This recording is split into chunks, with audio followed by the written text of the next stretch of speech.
뭐 이런 것 저런 것에 연루돼 있다고. 그리고 애들 입시 때 학교 총장의 그 표창장을 위조해서 어 거기서 인제 혜택을 받으려고 했다고. 뭐 그런 혐의로 인제 부인이 감옥에 가서 지금 4년 형을 치르고 있고, 조국 교수도 아직 이제 재판이 끝나지 않아서 계속 수사를 받고 있고, 그런 처지에 몰려 가지고 인제 아주 억울하고 답답하고 그런 심경으로 어 혈서를 쓰듯이 글을 쓴다고 뭐 그렇게 책을 몇 권 냈는데, 그중에 한 책이 법고전 산책이에요. 누가 선물해 줘서 저도 조금 보다가 내용이 너무 전문적이고 책이 두꺼워서 다 보진 못했는데,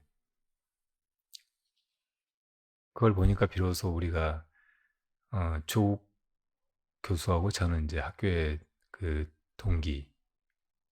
동기였는데, 그때는 그냥 뭐 별 생각 없이 법대 왔으니까 법 배우지 하고 그렇게 배웠고, 어 되게 이제 그렇게 법 공부하다가 사법고시를 봐서 법조인이 되거나, 혹은 조국 교수 같이 이제 법을 계속 전공해서 법학 어 교수가 되거나, 뭐 이렇게 저렇게 제각각 이제 자기를 찾아 나섰고, 또 그때 이제 저희가 졸업할 무렵 되니까 사법고시, 행정고시, 외무고시 말고 언론사에 취직하는 것도 언론고시라고 하면서, 그게 이제 상당히 인기 있는 그런 직업이었어요. 그 대학 다니고 그 전두환 군부 독재를 겪으면서 언론의 역할이 얼마나 중요한지 알았고, 법조인이 돼 가지고 권력의 밑에서 하수인처럼 그렇게 법조인 역할을 하고 막 하는 것보다, 언론이 되어서 사회의 비리라든지 권력 가진 자들의 횡포를 고발하고 견제하고 뭐 그런 일을 하면 좋겠다, 그게 의미 있는 일이겠다, 이렇게 생각해서 그 언론사 취직들을 하려고 했어요. 그 이제 그때 그쪽으로 간 친구들도 더러 있었어요. 근데 우리나라 그 검찰 개혁 목소리가 높아지고, 또 이제 그런 과정에서 조국 교수가 그렇게 당하고 막 이렇게 하는데, 크게 일조한 사람들이 언론인들이에요. 언론사들. 지금 한국의 그 신문 방송사, 또 기성 언론들이 너무 많이 보수화되어 있어서, 보수화되어 있다기보다는 언론사 자체의 이해를 위해서 기사를 쓰고 여론을 그런 방향으로 몰아가고 하는 경향이 너무 커졌어요. 그러니까 전 정권에서 이 언론 자유도, 이게 그전과 비교할 수 없이 국제적인 그런 조사에서 높은 지수를 나타내고, 한국이 많이 언론 상황이 좋아졌다고 했는데, 그때 이제 언론사들이 그냥 진실이라든지 공평, 정의 막 이런 건 무시하고 자기들 이해관계 때문에 온갖 그런 잘못된 기사나 편중된 보도를 하고, 그래서 사람들의 의견도, 실제로 조국 교수가 뭐 사모펀드나 또 이제 부인의 표창장 비리나 이런 것도 아무 혐의도 없었는데 억지로 만들어 가지고 그렇게 그냥 죄인으로 낙인 찍히고, 나중에 그 정경심 교수 판결문에 보면 대부분에서 표창장을 위조했는가 하지 않았는가는 중요하지 않다 하면서 4년 형을 선고했어요. 이게 무슨 말이 돼요? 표창장 위조했다고 해가지고 기소해서 막 그렇게 털고 하더니 나중에 그게 증명이 안 되고 검찰이 충분히 증거를 제시하지 못하니까 판결문에서 이거 위조했는지 안 했는지는 중요하지 않다. 그럼 뭐 때문에 그 사람을 4년을 구형하는 거예요? 그 웃기는 사법부가 되어 있다고. 그렇게 만드는 것이 여론 조작이에요. 그런 여론 조작을 해가는 것이 그런 기성 언론사들이고, 기성 언론사를 거의 뭐 대기업이나 토건 기업들이 장악했다고 하죠. 우리나라 지금 이제 돈을 뒤흔드는 것이 부동산이고, 저 대장동 개발 같이 그런 큰 일에 어마어마하게 많은 수익이 떨어지니까 그런 토건 기업들이 언론사들을 사들이고 막 하면서 논조를 그렇게 흐리고 있는 거예요. 그러면서 이제 여론을 조작해가지고 조국 같은 사람 잡아 쳐놓고, 그리고 저렇게 이제 주가 조작이라든지 뭐 온갖 혐의가 있는 부인, 장모를 두고 있는 윤석열, 그리고 진실하지도 못하고 거짓 해명하고 막 한 이런 사람을 대통령을 결국 이제 만들어버린 거예요. 자기들 입맛에 맞으니까, 이해관계를 두둔해 줄 것 같으니까. 그런 속에서 사법부는 아무 역할도 못했어요. 오히려 거의 끌려다니거나 조종당하거나. 그러니까 이런 사법 환경에서 지금 이분같이 법의 사각지대에서 억울한 피해자가 나오지 않도록 올바르게 법을 사용하는 그런 법조인이 되겠다고 하는 사람의 뜻이 얼마나 펼쳐질 수 있을지 의심스러워요. 사법부에 간 사람들이 다 그렇진 않겠죠. 그리고 검사라고 해도 상당히 바르고 의롭게, 어떤 사람들 인권이 희생당하거나 잘못된 혐의로 기소당하고 또 감옥에 가고 그런 사람이 없도록 하려고 애쓰는 사람들도 물론 많이 있겠지만, 분위기가 대체로 그렇고, 그렇게 수십 년을 흘러와서 그 물에 들어가면 거기서 자유롭게 자기 처음의 뜻이나 소신대로 그렇게 해나갈 수 있는 사람이 상당히 적지 않을까, 이런 생각이 들어요. 실제로 그런 것 같이 보이고. 원래 법이라는 게 뭐예요? 우리가 세상을 살아갈 때는 자기 마음대로 할 수가 없으니까, 같이 살아가는 사회에서 다른 사람들한테 피해를 끼치거나 혹은 이렇게 누가 봐도 부당한 방법으로 자기 이익을 도모하게 두어서는 안 되니까, 그런 악을 막는 어떤 원칙 같은 것이 필요하잖아요. 그런 게 이제 법으로 정해져 있지 않아도 대체로 사람 마음 안에 일륜이나 또 사회의 규범이 있어요, 이미. 불교에도 계율이라는 것이 있잖아요.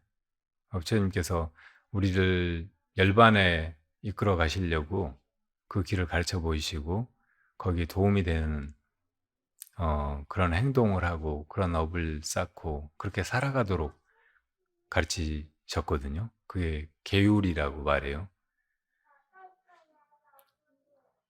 그런데 이 세상의 법은 우리가 살아가는데 이것은 인륜에 반하니까, 규범에, 도덕에 맞지 않으니까 이런 것은 하지 말라 이렇게 막은 것도 있는데, 우리가 함께 살아가기 위해서 그냥 일종의 룰 혹은 약속으로 정해둔 것들이 많이 있어요. 우리가 차 몰고 다녀도 차가 뭐 내가 갈 수만 있으면 막 200km 넘게 이렇게 달릴 수도 있을 텐데, 그렇게 하다 보면 다른 사람들한테 피해를 끼치거나 사고가 날 수 있으니까 약속으로 100km 이상은 달리지 말자 하고 이제 정하는 거죠. 그러니까 그렇게 정했으니까 100km 넘는 건 과속이고, 그, 그 속도 제한을 넘어서서 운전을 하면은 그게 이제 위법 행위가 될 수 있는 거예요.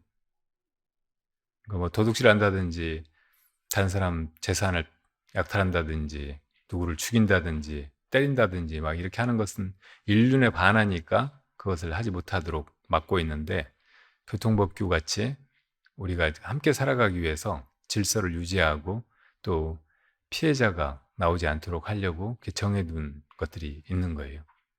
그건 그렇게 정해졌으니까 그게 옳은 것이고 법이지, 그렇게 정해지지 않았다면, 또 다르게 정해졌다면 얼마든지 다른 식으로 해야 맞고 그게 법이고 그럴 수도 있는 거죠. 근데 법을 누가 정하는가? 법은 이제 어떻든 그 사회에 속한 모든 사람들을 다 지배하게 되는데, 그리고 세상이 이제 발전되고 민주화되고 하면서 법에 의해서 모든 사람들이 똑같이 법에 적용을 받고, 어, 법의 이름으로만 어떤 사람들이 무슨 잘못을 했을 때 그 사람의 잘못을 음, 질타하거나 형벌을 가하거나 혹은 추방하고 또 사형시켜서 축출하고 막 이렇게 하는 것들이 가능하다는 게 법치잖아요. 그런데 이제 약속을 깨뜨리는 거 이런 것도 이제 절대적으로 그게 악이어서만이 아니고 어, 함께 살아가기 위해서 법이 그렇게 정해졌으니까 그걸 고하를 막론하고 다 지킨다 이런 것은 굉장히 중요한 거예요. 최근에 영국 총리가 옛날에 그 차 안에서 무슨 인터뷰 같은 걸 하는데 안전벨트를 안 하고 있는 동영상이 나왔어요. 그래서 그거 가지고 이제 심하게 야당에서랑 비판하고 국민들이 그래서 이제 사과했더라고요. 그게 분명히 잘못이었다고. 근데 지금 우리 대통령 사과해요? 죽어도 사과는 안 하잖아요. 개사과 하나 내밀고 하지.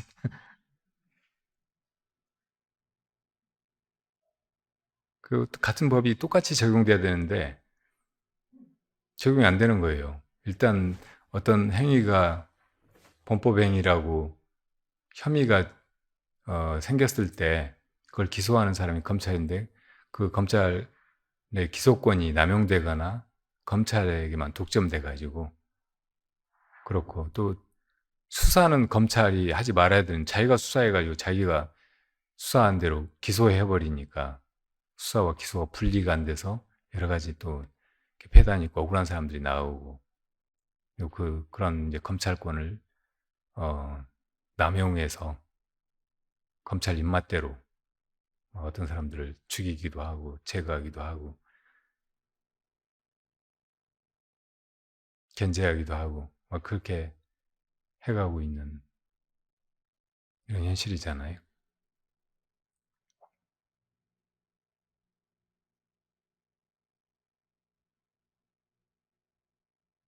원래 이제 동양에도 이 법이 세상을 지배하게 만든 것 이것은 법가 사상으로 시작됐어요. 상왕과 이사라고 하는 두 사람이 이제 진시황을 도와서 건국을 할 때 그 전에 이제 제가백가 시대에 유학도 있었고 뭐 성선설, 성악설 막 뭐 별별 이론들이 다 있었잖아요. 그야말로 백가쟁명의 시대였으니까. 근데 그 중에서 법을 정해가지고 법대로 모든 걸 해나가고 통치를 해나가고 뭐 이렇게 하는 것이 사람의 마음속에 이기심이나 탐욕이나 악이 있으니까 그래야 그걸 제어하면서 좋은 나라를 통일된 국가를 또 사람들이 다 이렇게 공평하고 누구나 다 수긍할 수 있는 그런 국가가 가능하다 해서 이제 결국 그 이론대로 적용해 가지고 성공해서 중원을 통일하고 최초의 통일국가 세워진 게 진이잖아요. 근데 처음에 이제 그런 것을 이야기할 때 했을 때 아무도 믿지 않는 거예요. 법대로 이렇게 하는 것이 맞다고 할 때. 그래서 이제 상황과 이사가 처음에 이제 그 해보라고 한 게 어디 뭐 동쪽 문 앞에다가 기둥을 장대를 하나 세워놓고 이걸 서쪽으로 옮기는 사람한테 뭐 황금을 뭐 얼마를 준다고 했어요. 만냥을 준다고. 그 사람들이 뭐 저걸 옮긴다고 누가 그렇게 돈을 주다니 말이 안 돼. 이건 그냥 거짓말이거나 하튼 소리일 거야. 하는데 어떤 사람이 어떤 바보 같은 사람이 그걸 옮겼어요. 그러니까 진짜로 만냥을 준 거예요. 그러면서 사람들이 이거 나라에서 이제 법으로 뭘 정해가지고 이렇게 한다고 하면 그렇게 정말로 하는구나 하고 이제 법을 따르기 시작한 거예요. 그래서 뭐 도량형도 통일하고 이제 국가에서 시행하는 여러 가지 것들을 사람들이 이제 따르면서 이렇게 통치력이 생기고 그래가지고 이제 중국을 아우르게 됐다고. 그러니까 법을 어, 처음에 이제 정할 때 잘 정해야 하고 그 나중에 벌어질 여러 가지 상황을 다 생각해보고 그게 이제 두고두고도 바꾸지 않아도 그대로 적용될 수 있도록 그렇게 만들어야 되는데 현실적으로는 그게 어려워요. 시대는 계속 변하는 거잖아요. 우리 형법에 보면은 뭐 무슨 잘못을 하면은 무슨 몇 년 이하의 징역 혹은 벌금 몇백만 원에 처한다. 그거 막 몇십 년 전에 만들어진 거. 몇십 년 전에는 몇백만 원이 엄청 큰 돈이었는데 지금은 그 우스갯돈이 그냥 아무나 가지고 있는 돈이고. 그러니까 무슨 잘못을 해가지고 이제 형을 가서 사는 대신 벌금으로 그걸 떼운다 그러면 자기 재산을 다 털어야 될 정도로 그렇게 치명적인 타격을 줄 수 있는 정도의 돈이어야 그게 형벌이 되는 거지. 막 몇십억 해먹으려고 하다가 1,000만 원 벌금을 맞았다. 그걸로 된다. 그럼 누가 그 나쁜 짓을 안 하겠어요. 그러니까 그렇게 정한 것은 고쳐져야 되고 처음부터 이제 그렇게 막 정해둔 것이 돈 있는 사람은 그 돈으로 빠져나갈 수 있게 만들어 놓은 거잖아요. 그런 걸 재판하는 사람이 판사가 마음대로 뭐 이렇게 해버리면 어떤 때는 봐주기도 하고 감옥 가야 될 거를 돈으로 그냥 때우게 만들어주는 꼴이니까 그런 것이 허점이 없도록 그렇게 만들어져야 되는데 그게 잘 안 되는 게 문제예요. 그러니까 법을 만든 사람이 집행하는 것은 이제 항상 그런 문제가 있으니까 삼권 분립이 있는 거잖아요. 법을 국민의 그 대표인 대의기관 의회에서 만들고 그 만들어진 법을 의회가 집행하는 게 아니고 사법부가 집행하도록 한 거죠. 그리고 검사는 이제 그 자기가 기소해가지고 자기가 재판하면 안 되니까 행정부에다가 집어넣는 거예요. 법무부 산하에다. 그러니까 뭐 그렇게 이제 된 것만 해도 상당히 많이 민주화된 거고 장치가 그래도 이제 계속 여러 가지 벌어지는 상황에서 피해자들이 나오지 않도록 이렇게 정비되어 온 거라고 할 수 있는데 한국의 법은 지금 많이 이제 부족하다는 말이에요. 그러니까 그런 걸 개혁하는 게 굉장히 중요하다는 생각이 들어요. 한국이 정말로 민주화되고 선진국으로 앞서 나가면서 정말 좋은 나라를 만들려면 이런 법이 헌법부터 많이 이렇게 달라져야 되고 지금 발전해 가고 있는 이 언론이라든지 정보 분야의 여러 가지 이익이라든지 시스템 이런 걸 잘 활용하면 옛날에 아테네 직접 민주주의보다도 더 훨씬 효율적인 그런 민주주의를 구축할 수도 있다는 생각이 들어요. 그래서 이제 헌법도 그런 식으로 지금 4차 산업혁명 시대 혹은 그 이후 시대에도 맞을 만한 그런 헌법으로 이렇게 만들어내고 사람들이 실질적으로 그때그때 의견을 아주 정확하게 개진하고 그런 의견을 모아서 어떤 결정이 이루어져 가도록 그리고 이제 범법자나 혹은 뭐 그런 혐의가 있는 사람들이 있을 때 그것을 이제 단죄하거나 혹은 교육해서 바로잡거나 막 이렇게 하는 것도 지금보다 훨씬 더 좋은 시스템으로 만들어갈 수 있을 것 같아요. 그리고 이제 근본적으로는 교육이 조금 달라질 필요가 있는 것 같아요. 지금 우리 사회의 모든 시스템이나 학교의 체제, 학교에서 배우는 것들 이런 게 너무 서구적이에요. 서구 산업사회의 것들 이런 게 그냥 그대로 들어와 가지고 지금 시대는 그 이후로 넘어가고 있는데 우리는 그걸 그대로 지키고 있어요. 그리고 또 일제 식민 치하에서 일본의 군국주의 방식으로 만들어진 거 그런 게 그대로 지금까지 지켜져 가면서 이게 무슨 보물인 것처럼 바꾸려고 하지 않고 뭘 바꾸려고 하면 그 기존에 있는 것 속에서 이익을 누리던 사람들이 반대하잖아요. 그러니까 그런 것 때문에 제대로 개혁이 안 되고 막 이래저래 그런 난점이 있어. 근데 만약에 가능하다면 이 사람들의 이런 그 바램, 그리고 지금까지 우리가 시험해온 서구적인 여러 가지 사회 시스템 이런 걸 전체적으로 바꾸고 어, 개선해 가면서, 그리고 또 이 지금의 그 언론 기관의 여러 가지 한계나 폐단 막 이런 걸 충분히 감안해 가지고 직접적으로 사람들의 의견이라든지 좋은 아이디어가 결집이 되고 그런 게 반영이 되어서 어, 사회가 돌아가도록 그렇게 해야 좋지 않나 이런 생각이 듭니다. 그러니까 정말로 이 법에 관심을 가지는 사람들은 법을 지금 이 현대 사회에 맞게 어떤 식으로 발전시켜 가야 되는가, 그래서 그 법에 의해서 사회 시스템이 어떤 식으로 개선되는 것이 효율적이고 또 모든 사람들에게 다 피해가 가거나 혹은 불이익이 돌아가지 않게 좋은 쪽으로 기능하느냐, 여기에 착안해서 골몰하고 그런 걸 이렇게 만들어내야 된다는 생각이 들어요.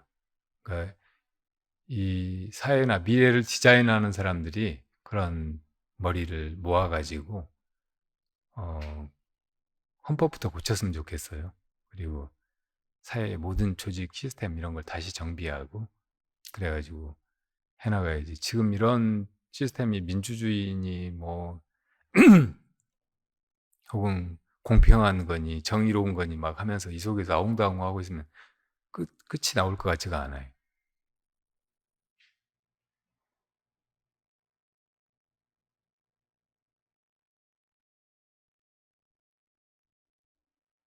공부 잘하는 사람들 다 법대 가고 고시 봐서 이제 법 검사 판사 되고 막 해가지고 그 사람들이 사회 정의를 지켜주고 뭐 이래저래 할 것 같은, 그렇게 몇십 년을 해왔는데 실제로 그런 쪽으로 가서 검사 판사가 되고 혹은 이제 또 국회의원이 되고 정치한다고 하고 뭐 대통령이 되고 막 이런 사람들이 나왔지만 얼마나 이게 잘못 가고 있는 거예요.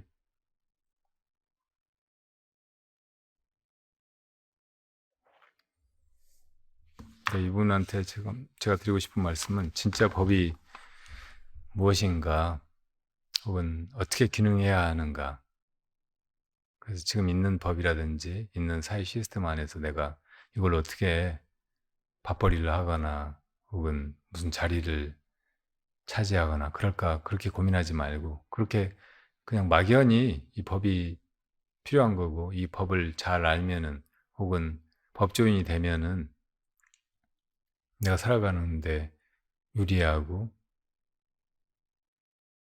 편리하겠다, 뭐 이렇게만 생각할 게 아니고 조금 더 근원적으로 법이란 무엇인가 생각해보고 그런 법 철학적인 그런 고민 끝에 이제 더 좋은 법 체계, 사회 시스템에 대해서 어떤 비전도 어, 모색해보고 그런 걸 가질 수 있어야 된다는 생각이 듭니다.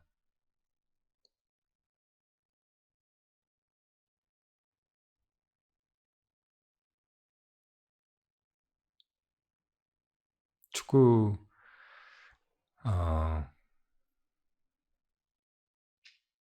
할 때 보면 맨 먼저 이제 알아야 될 거는 축구의 룰이잖아요. 축구의 여러 가지 규칙. 그것에 맞게 가서 플레이를 해야지. 그냥 뭐 공 잘 차고 막 골 잘 넣고 한다고 해도 그 법칙을 잘 모르면 걸핏하면 반칙하거나 옵사이드에 걸리거나 또 그런 반칙 누적되면 퇴장당하거나 막 이렇게 돼버리잖아요. 그러니까 이 사회에서 살아가려면 법을 알아야 하고 법에 맞게 해야 되고 그런데 그런 거는 이제 법이 이미 정해져 있고 그런 속에서 그래도 이제 그 법의 테두리에서 손해 보지 않고 잘 살아가고 성공하고 어, 자기 꿈을 펼쳐나가고 막 이렇게 하려면 그 정도 수준에서 괜찮은데, 이제 그런 게임 자체를 디자인하고 막 그래야 되는 사람이 있다면 그걸 룰을 어떻게 만들어야 이게 더 좋은 게임이 되고 사람들이 다 흥미롭게 참여해서 이렇게 그걸 즐기고 또 불공정한 일, 그런 게임에 들어왔다가 어디 다치거나 피해를 당하거나 막 그런 사람이 없을까, 이런 고민까지도 해야 된다는 말이죠.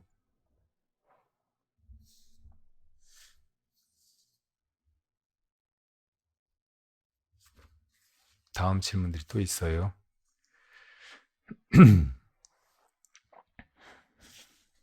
근데 다음 질문들은 이 내용 공개를 하지 말고 답만 해달라고 해서요. 답은 이먹고 하라는 거예요.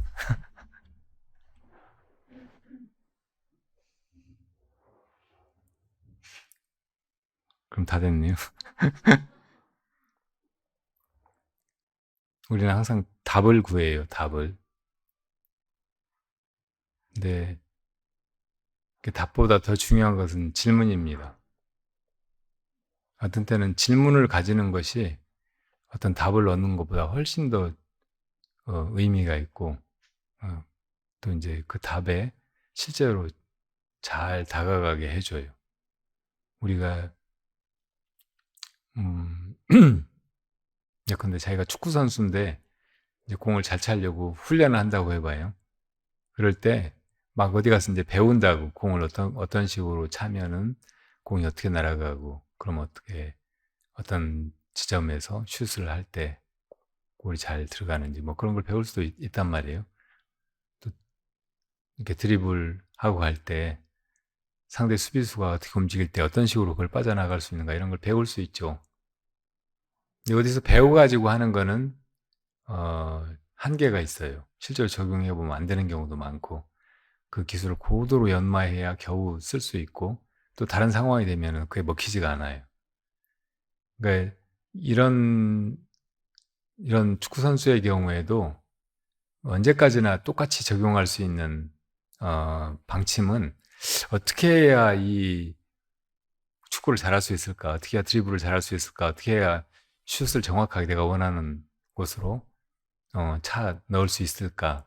이렇게 의문을 가지는 거예요. 항상 그걸 의문을 가지고 있어야 연구하면서 축구를 하게 돼. 그때 엄청나게 많은 발전이 있고, 자기 안에서 이렇게 잠들어 있던 본능적인 그 감각이 깨어나고, 자기가 생각하고 연구하고 개발한 것도 아닌데 그런 플레이가 막 나오게 된다.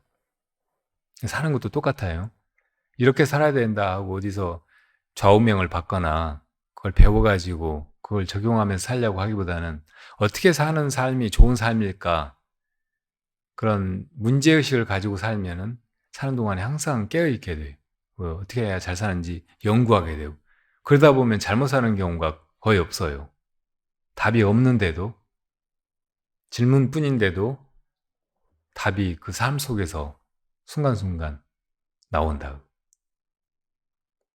그러니까 누구를 만나서 같이 살기로 했을 때도 어떻게 해야 이 사람하고 좋은 공존을 이룰 수 있을까? 좋은 동행을 할 수 있을까? 백년 해로를 할 수 있을까? 거의 답을 막 어디서 얻으려고 하잖아요. 그러기보다는 어떻게 해야 이 사람하고 내가 잘 맞춰갈까? 어떻게 해야 이 사람하고 관계가 점점 발전하고 더 깊어지고 둘 다 서로 행복해지고 그럴까? 이렇게 고민하면서 살아가는 거, 연구하면서 살아가는 거. 누굴 사랑하기로 했어도 그냥 너 사랑해 사랑해 막 하고 거짓말로 가서 바람 피우고 그러는 게 아니고, 어떻게 해야 이 사람을 사랑할까?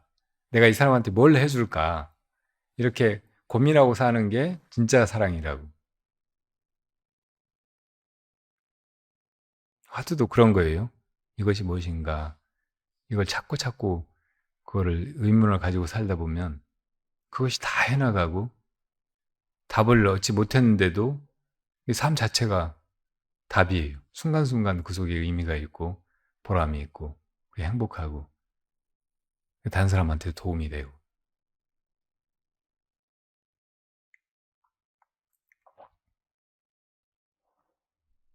그래서 저는 정말 양력 설 무렵에 제가 그냥 물어라고 문자 보냈잖아요. 어떻게 살지. 이제 나이도 이렇게 들어가고 남은 시간도 너무 없는 것 같고 이렇게도 해보고 저렇게도 해봐도 뾰족한 수가 안 보이고 만약 그러면은 그냥 덮어놓고 이게 뭔가 하세요. 그러니까 왜 이 목고를 하라고 하는지 해보다 보면 그 속에서 이제 여러분들이 어, 아주 절실하게 느낄 수 있게 돼요.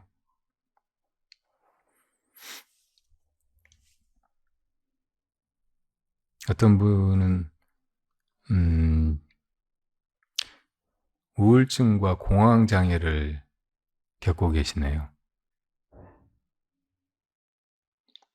그러니까 그걸 치료하려고 뭐 병원도 다녀보고 절에 가서 천도제도 해보고 또 어떤 분은 기치료를 해서 생각이 물질화 돼가지고 그게 장애를 만들고 있으니까 그거를 해준다고 해서 이제 3년 6개월 동안 했는데도 다 진전이 없어가지고 그만 가라고 해서 이제 그만뒀대요. 그리고 뭐 신묘장구 대단하니도 해보고 기도란 기도는 다 해보고 연불도 신묘장구 대단한 2만 번 이상 해보고 아미타불 연불도 수도 없이 하고 절도 셀 수 없이 했고 그러느라고 있던 돈은 다 써버리고 유학가 있는 딸 이제 줄 돈 없어가지고 그만 들어오라고 하고 그랬는데도 이 우울증이나 공황장애가 안 없어지는 거예요.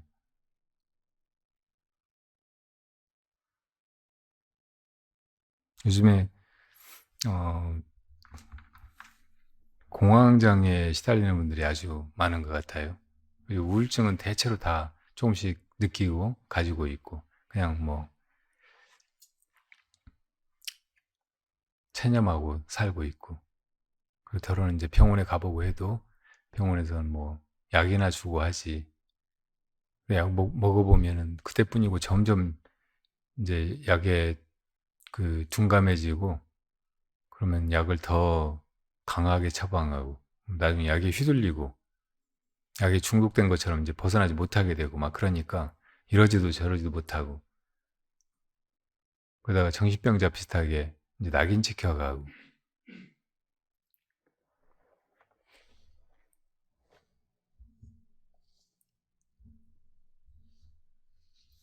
그러니까 이제 가정생활이든 사회생활이든 뭐 이런 것도 다 겁이 나고 의미가 없게 느껴지고 피하고 싶고 그냥 틀어박히거나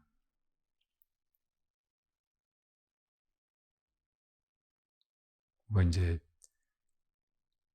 정신과나 혹은 병원에 가가지고는 그런 걸 어떻게 해볼 수 없을 것 같으니까 이제 종교적인 어, 그런 아주 특별한 방법으로 이걸 극적으로 치유할 수 있지 않을까 생각하고 거기에 또 매달리고 막 이렇게 하는데 그것도 또 안 되고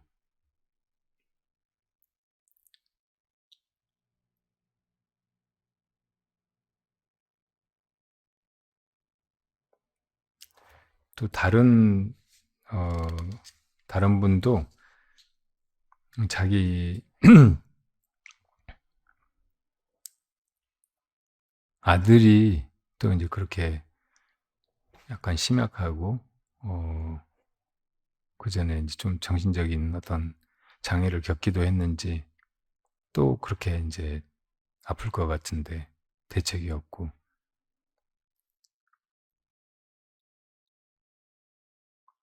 뭘 해도 기쁘지도 않고 다 힘에 부치게 느껴지고 우울하기만 하고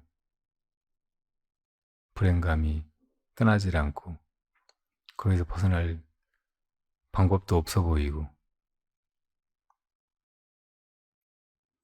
그러니까 이런 아들을 보다가 엄마가 이제 또 쓰러져서 병원 다니고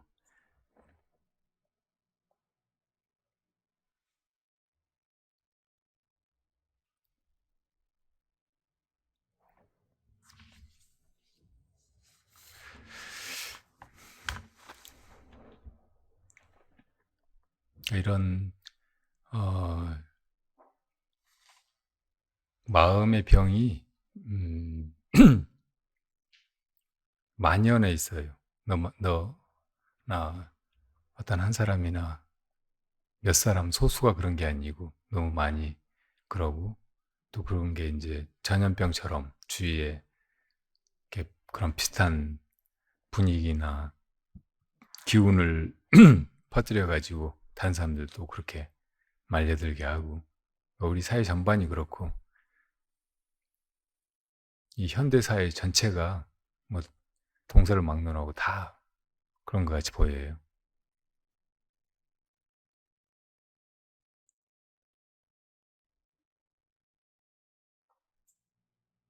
그러니까 이제 우리나라가 막 산업화된 그런 시대에 우리는 이제 가난하고 후진국이고, 저 서양의 선진국들은 뭐 저렇게 잘 살고 막 그러니까 그 뒤를 쫓아서 막 정신없이 일하고 막 그렇게 달려오는 그런 시대에 법정 스님 같은 분들은 그렇게만 가는 것이 이렇게 행복의 길이 아니다. 차라리 우리 옛사람들이 가난하고 부족하고 그런 속에서도 적은 걸 가지고도 그런 걸 부라든지 혹은 소유를 탐하지 않고 오히려 맑은 정신으로 더 의미 있게 복되게 또 맑고 행복하게 그렇게 살아갔다. 그런 무소유 정신을 이 시대에 우리가 살려내서 이제 정말 잘 사는 길을 찾아내야 된다. 그리고 그렇게 살 수 있어야 된다. 이렇게 가르치고 그렇게 행해 보이시고 했는데, 지금은 너무 많이 이 인류 사회 전체가, 문명 전체가 어, 더 많이 가지고 더 많이 쓰고 더 많이 누리고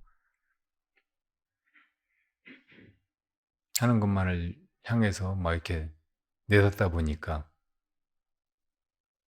많은 사람들이 부자가 됐어요. 지금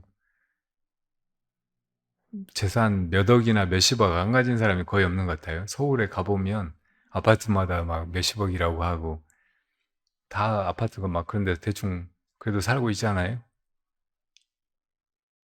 물론 이제 전셋집에 살고 정말 어렵게 시장 통해 장사하고 새벽부터 밤늦게까지 일하고 막 그렇게 사는 분들도 많지만, 그래도 옛날보다는 많이 우리가 재산이 늘었다고. 그리고 어떤 사람들은 그냥 태어나면서부터 부모한테 유산으로 막 몇십억, 몇백억을 받아요.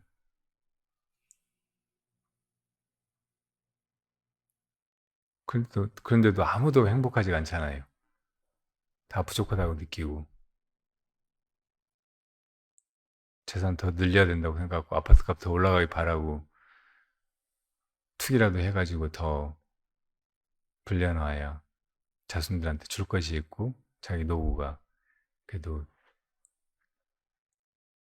좀 안정될 거라고 생각하고, 다 거기에 골몰하고 막 그렇게 살고, 지금까지 그렇게 살아오느라고도 너무 많이 지쳤지만, 앞으로 그렇게 해가는 것도 언제나 그 내가 바라는 만큼 재산을 모을 수 있을까? 기약은 없어 보이고, 아직 배가 고프고, 쉴 수도 없고, 마음 복잡하기만 하고, 뭐 하면 돈이 어떻게 되고, 뭐 하면 잘못하면 다 날리고, 막 그런 생각하고 계산하고 막 이러지 않으라고 잠도 안 오고, 얼마나 피곤하고 우울하고 그래요. 그러니까 법정 스님 무소유의 가르침, 이거 생각해보면 그게 맞는 말씀인 것 같은데, 아무도 주위에 그렇게 살고 있지 않고 나만 그렇게 하다가 혼자 바보 될 것 같으니까 그럴 수도 없고.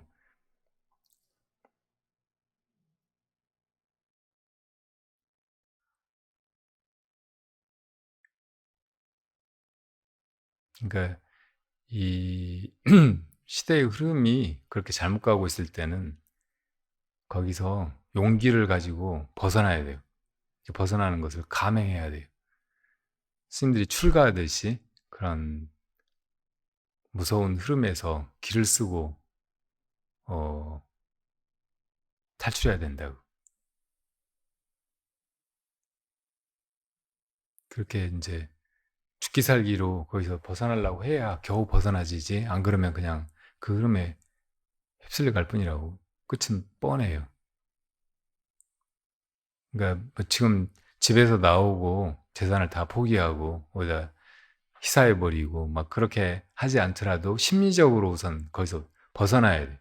내가 소유하고 있는 거, 뭐 돈벌이 골몰하는 거, 자칫하면 생각이 막 뭐 재산 어떻게 불리고 돈 어떻게 벌고 막 이런 데 말려드는 거, 이것을 정말 큰 각성으로 확 돌이켜 가지고 벗어나야 된다고. 그런 거 "아 몰라. 그냥 던져버린다. 나 그거 그냥 없이 살지 뭐. 죽으면 죽지 뭐." 이런 생각이 좀 필요하다고요. 그저께 여기 몇 번 왔는데 어떤 그 설치미술하는 작가가 왔어요. 근데 그 태도가 예사롭지가 않고 그래서 '참 독특한 분이다.' 이렇게 생각했는데, 그 조금 더 거짓되거나 혹은 음 좀 이상해 보이거나 그러지는 않더라고요. 그래 인제 엊그저께 처음으로 같이 인제 얘기를 좀 해 봤어요. 근데 정말 독특하게 살아오셨더라고. 한 20살 될 때까지 거의 말을 안 했대요. 원래 인제 어머님이 어 북한에서부터 인제 조각으로 유명한 분이었대요. 그리고 아버님은 건축하는 분이었대요. 두 분 다 북한에서 인제 내려와 가지고. 근데 이 작가가 5살 때 "엄마 아빠는 안 맞아서 헤어져 사는 게 두 분한테 좋을 것 같아." 이런 생각을 했대요. 근데 7살 때 헤어지셨대요. 근데 엄마가 미국 가 있다가 인제 아이들한테 도움이 될 거라고 생각했는지 미국에 불러 어 오게 해 가지고 그 오누이를 미국 국적을 갖게 만들었대요. 근데 그렇게 있다가 또 한국에 돌아오셨나 봐요. 그 사이에 인제 학교도 다니고 주로 인제 외국에서 어 서울대, 미대 다음에 인제 프랑스인가 하고 독일인가 하고 미국 이런 데서 인제 유학하고 하면서 작가가 됐나 봐요. 그런데 어 다른 데는 관심이 하나도 없어요. 돈 같은 것도 이런 것도 모르고 그냥 어떻게 하다 보니까 그런 작품 활동도 하게 된 거지, 거기다가도 무슨 큰 의미를 두거나 막 그걸로 성공하려고 하거나 돈을 벌려고 하거나 뭐 그런 생각이 하나도 없는 거예요. 그리고 어디 출품하거나 대회에 나가거나 그런 적도 없고. 근데 그 비엔날레 설치미술 많이 하잖아요. 거기 이렇게 나갔는데 거기서 인제 굉장히 두드러져 가지고 여러 가지 국제적인 비엔날레 행사에 초대되는 거예요. 그 비엔날레 작가 중에 굉장히 유명한 성공한 작가라고 평가받는가 봐요. 그 되게 인제 공부도 잘한 것 같아요. 글도 잘 쓰더라고요. 그러니까 엄마가 인제 조각한 분이라고 했잖아요. 그래서 인제 혈통을 물려받아서 그런지 미술에는 그런 감각이 있고 또 인제 머리가 좋아 가지고 글도 잘 써요.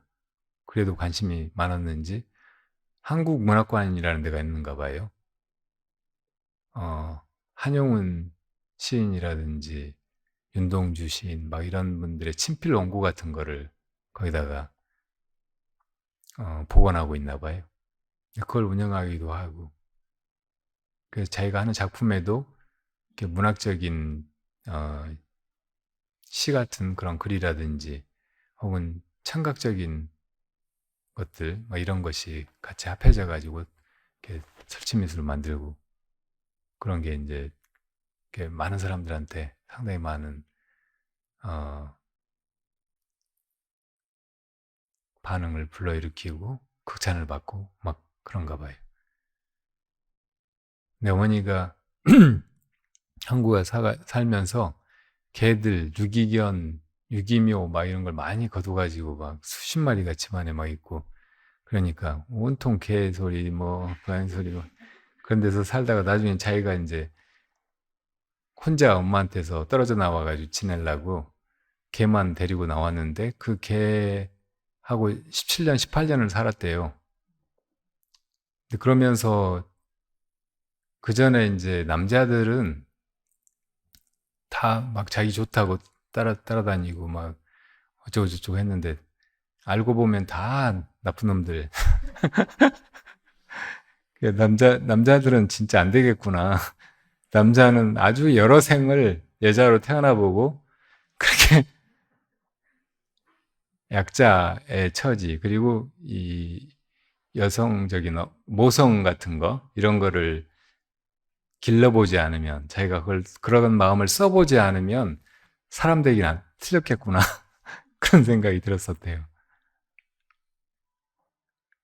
근데 이제 이 개한테서 그런 거를 느꼈다는 거예요. 자기가 지금까지 60 가까이 되도록 이렇게 살아오면서 정말로 자기를 사랑했던 존재가 있다면 그 개밖에 없다는 거예요.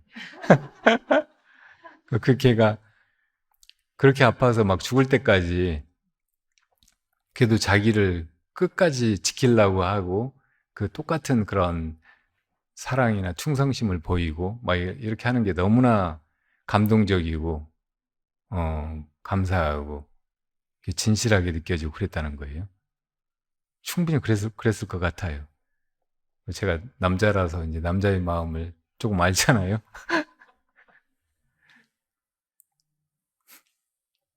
근데 남자들은 그런 그 마음을, 그런 모성의 마음을, 혹은 개 같은 마음을 오히려 그, 그런 짐승에게서 배워야 될지 모른다. 그게 이제 사실은 진짜 보살심이고 자비심이죠. 조건 없는, 무한한, 그리고 진실한 그런 상대방에 대한 헌신의 마음, 나를 희생해서라도 저 사람을 지키고 싶어 하는 마음, 위하는 마음, 내가 할 수 있는 것을 다 하려고 하는 그런 마음, 그 마음을 사실은 갖기가 정말 힘들어요. 특히 남자들은 힘들어요. 커피타임 나가 싸워가지고 나 잘났다고 막 내세우고 자랑하고 막 그러고 싶어가지고 누구를 위해주고 누구한테 자기를 다 내어주고 바치고 헌신하고 하는 것이 진짜 힘들다고.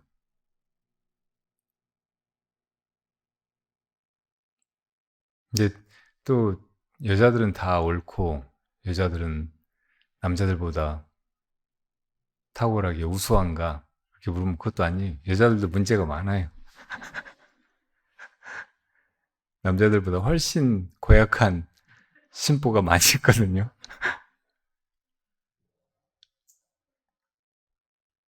동물들은 그러면 항상 옳고 항상 그렇게 진짜 충성스럽고 자비롭고 막 그런가?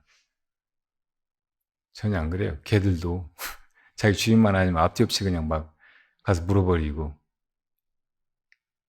뭐 먹이라고 생각되면 가서 막 덥석 잡아버리고 막 하잖아요.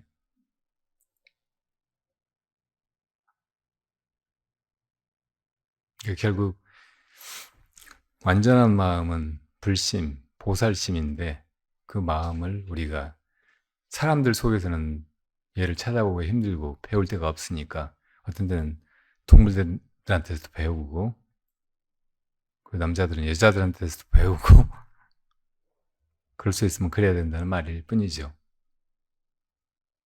어쨌든 그 이분이 그렇게 살아온 거, 그리고 지금도 뭐 돈이나 뭐 이런 거 모으지도 않고 욕심도 없고, 근데 그 개들을 이제 지금 엄마랑 같이 살면서 이제 옆에서 돌보고 하다 보니까 이 개들이 이제 그냥 명대로 살잖아요. 다 케어해주면은 아플 거 다 아프고 또 병원에 데리고 다니면서 치료해주면 또 그냥 치매 증상까지 보이면서 그렇게 있다가 죽잖아요. 근데 그렇게 마지막을 보내는 게 걔들도 굉장히 고통스러운 것 같더래요. 사람만 그렇게 아프고 동물들은 사실은 이렇게 젊을 때는 막 어디 막 찢어지고 막 해도 아픈 척도 안 하거든요. 근데 죽을 때 되면 그렇게 괴로워한다는 거예요. 그래서 그거를 이제 어떻게 도와줄까 하다가 병원에서 그 대마의 기름 가지고 그걸 이제 이렇게 진통을 시켜주는 그런 방법을 처방을 받았대요. 근데 코로나 때 이제 뭐 물자 같은 게 잘 조달이 안 되고 막 수입도 안 되고 그랬잖아요. 그래가지고 그냥 막 걔들이 그렇게 괴로워하는데 그 기름을 병원에서도 어디서 약국에서 구할 수도 없고 그래가지고 미국에 있는 친구한테 그거 구해주면 좀 보내라고 했대요. 근데 대마 오일이 미국에서 오다가 그게 마약법에 걸린 거예요. 그래서 재판에 걸려가지고 3년 징역에 2년 집행유예 실형을 받았어요. 그러니까 뭐 그냥 걔들 그렇게 하느라고 그랬다 상황 막 그런 거 다 설명하고 그 이제 어머니가 그렇게 걔들 막 돌보고 하면서 유기견 돌보고 하면서 동물협회 카라인가 있나 봐요. 그 카라의 회장이래요. 그러니까 뭐 그런 상황이랑 다 설명하면서 얘기를 해도 소용이 없는 거예요. 법은 그렇게 좀 무식한 데가 있어요. 상황을 보면은 그 상황을 감안해 가지고 그렇게 집행이 돼야 되는데 아까 법 얘기 조금 하다 말았지만 지금 사회에 이 통용되는 법이 크게 나누면은 실정법하고 판례법 이렇게 나뉘거든요. 그러니까 저 영미 같은 데는 판례법 국가예요. 뭐 유럽, 독일 같은데 이런 데는 이제 실정법 국가. 그런 데서 이제 우리나라 법도 이렇게 흘러왔거든요. 그러니까 미국에는 정해진 법이 없어요. 실정법이 없이 옛날에 판례 이것이 기준이 돼가지고 옛날에 이런 일이 있었는데 그때 이런 판례가 있으니까 지금 이 사건에도 비슷하게 적용해서 이렇게 한다. 그렇게 하는 거예요. 법이 있어가지고 이렇게 이런 행위를 하면은 몇 년 징역 막 이렇게 정해져 있어가 그런 게 아니고 그것도 이제 배심원들이 있어가지고 법조인들이 아니고 일반인들이 그걸 다 들어보고 상황을 보고 범죄 정황을 다 이제 파악을 해보고 이런 사람 같으면 이렇게 이건 유죄야 이렇게 했을 때 이제 그런 형을 선고하고 집행하고 이렇게 하는 거죠. 이게 약간 부처님의 그 계율 같아요. 부처님의 계율도 이거 하지 마라 하고 처음부터 정해져 있었던 게 아니고 스님들이 승가에서 지내면서 어떤 좋지 않은 수행에도 도움이 안 되고 다른 대중에도 도움이 안 되고 불법이 밖으로 알려지는 데도 도움이 안 되는 그런 일을 했을 때 부처님 이건 바르지 않은 일이다. 앞으로 이런 일은 하지 마라 하고 그렇게 정한 거예요. 근데 이제 그 전에 부처님이 십선, 십악에 대해서 얘기를 하시긴 하셨어요. 우리 십악 참여하잖아요. 그러니까 몸으로 짓는 업 중에 살생, 도둑질, 투도, 그리고 바르지 않은 성행위, 사음 이거하고 그다음에 입으로 짓는 4가지 나쁜 업, 거짓말하는 거, 또 다른 사람한테 악담하는 거, 그리고 이간질하는 거, 또 이제 남들 이렇게 대충 얼버무리고 막 비위 맞춰주고 해가지고 자기 이익을 챙기려고 하는 거, 아부 같은 그런 말, 그런 거 하는 거, 이거 4가지죠. 그리고 이제 마음속으로 욕심내는 거, 탐, 누구 막 미워하고 증오하고 하는 거, 화내는 거, 진, 그 다음에 어리석은 마음, 이기심을 가지고 이렇게 사는 거, 이런 게 이제 악이라고 하셨어요. 그리고 이걸 벗어나기만 하면 그건 선이에요. 그리고 이 악행에 해당되지만 않은 뭐든지 자유롭게 해도 돼. 그러니까 이렇게 최소한의 것만 막으면서 나머지는 다 자유롭게 어떻게 해도 사실은 관계없는 거예요. 그러니까 이걸 열어놓은 거라고. 그러니까 이게 굉장히 우리를 자유롭게 하는 그런 법이에요. 법이 아주 많으면 되게 복잡하고 사람들이 다 알지도 못하고 자기도 모르고 그냥 범죄를 저지르게 되고 막 그런 경우가 많잖아요. 근데 부처님의 이 시박은 되게 간단해. 그것만 안 하면 돼요. 나머지는 다 자유로워. 근데 종교라든지 우리 사회생활에서 보면 뭐 하지 마라, 뭐 하지 마라 이런 게 너무 많아요.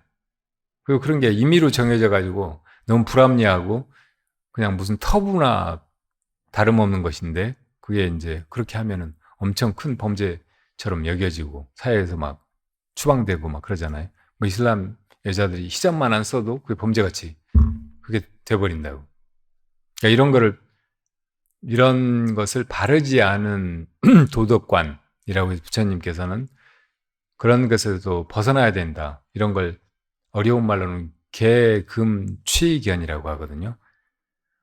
뭐 그렇게 뭘 막아놓고 할 것도 없는데 그렇게 정해놓고 그것에 이제 취착하게 만드는 거예요. 그건 사람을 억압하는 거예요, 그냥. 아무 이유도 없는 거고, 생각해보면 꼭 그럴 이유도 하나도 없는데, 그냥 괜히 그렇게 정해놓고, 정해졌으니까 그게 선이고, 그걸 벗어나면 악이라고 단죄하는 거죠. 이것도 이제 불교에 깊은 신심이 생기고 수행을 해나가면 저절로 사라진다. 계금치견이 사라지는 거예요. 근데 걸리지 않게 돼. 그래야 사람이 자유롭지. 자유롭게 사실은 마음대로 이렇게 해도 되는 거예요. 남한테 피해가 가거나 우리가 수행해서 지금보다 훨씬 더 좋은 나의 내면으로 그게 들어가려고 할 때 거기 방해만 되지 않으면. 근데 세상에는 그런 계금취가 너무 많은 거예요.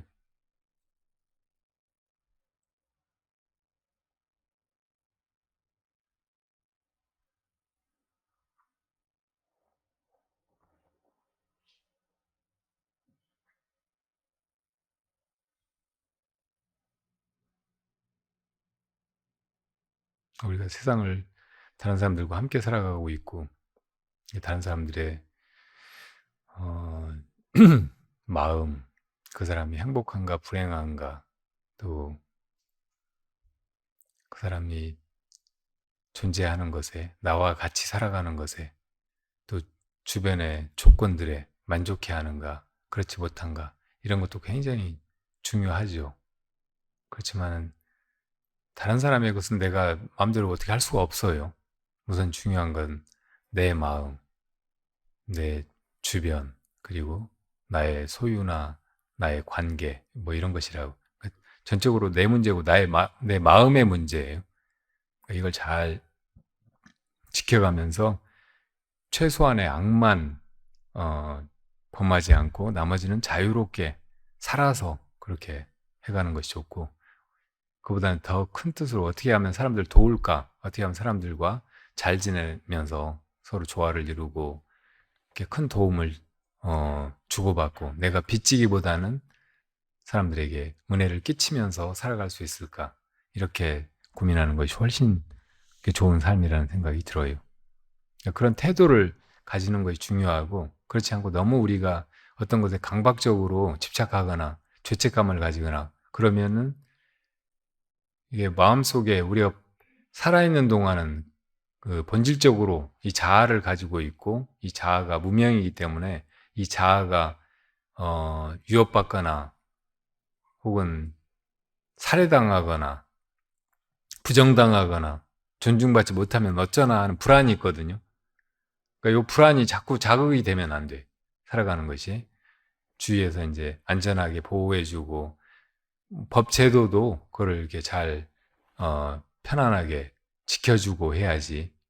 그러니까 이제 조금씩 국가가 발전해 가면서 국가가 국민을 위해서 무엇을 해야 되는가, 이런 거 생각하면 사람들이 이제 일단 국민의 안전을 지키는 것을 굉장히 중요하게 생각하잖아요. 지금은 대통령도 뭐 군림하고 막 뭐 그런 게 아니고 항상 국민들의 안전을 살피고, 그래서 무슨 재난이 있거나 그러면 제일 먼저 달려가야 되는 사람, 책임져야 되는 사람, 문제가 이렇게 생기지 않도록 미리 막고 또 피해를 최소화하려고 노력해야 되는 그런 사람으로 인식이 된다.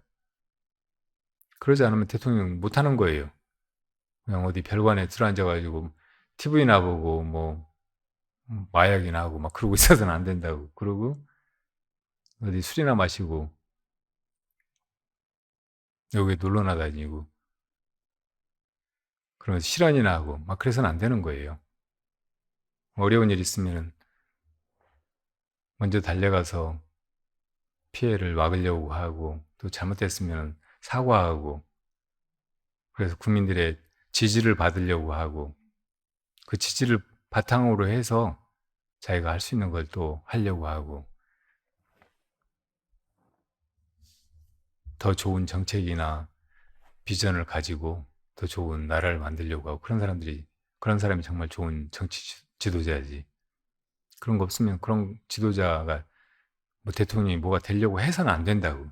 뭐 그런 사람을 또 뽑아서도 안 돼요.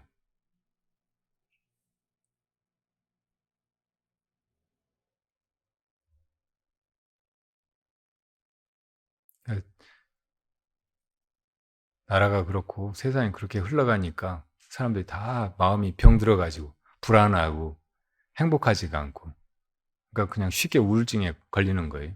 한두 사람이 그러니까 또 주위 사람들도 그런 기운이 옴듯이 그래가지고 쉽게 우울해지고 늪 같은 그런 부정적인 감정에 빠져가지고 벗어나지 못하게 되고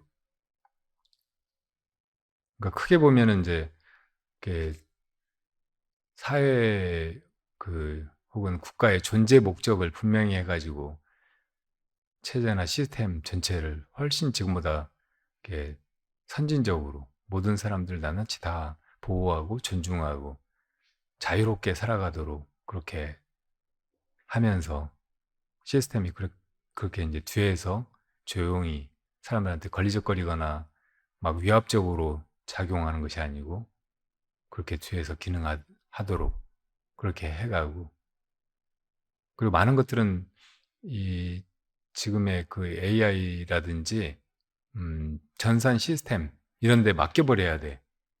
괜히 그런 거 가지고 무슨 자리를 줘가지고 내가 대통령이네 무슨 국회의원이네 뭐 하면서 그걸로 막 사람들 앞에 내세우고 그거 되려고 또 막 사람들이 속이고 막 기만하고 하면서 선거하고 그 사람들 또 다 속이고 뽑아놓고 보면 또 다 아니고 뭐 계속 그런 실수를 반복하지 않고 그런 건 시스템으로 그냥 돌아가고 사람들은 제각각 그 시스템 안에서 아주 자유롭게 안전하게 보호받으면서 저마다 자기 행복을 추구하면서 그렇게 살아가도록 그리고 수행할 수 있도록 지금보다 더 나은 자기로 자기를 닦아가도록 그렇게 만드는 그런 시스템이 필요한 것 같아요. 그런 변화가. 그런데 일단 내 마음은 내 것이니까 내가 이걸 책임지고 지키려고 해야 돼요. 어, 그리고 자기가 용기를 내가지고 주체의식을 가지고 그렇게 방향을 돌이키고 긍정적인 마음 혹은 희망적인 마음을 가지고 의욕을 내고 막 이렇게 하기로 하면 얼마든지 그럴 수 있어요.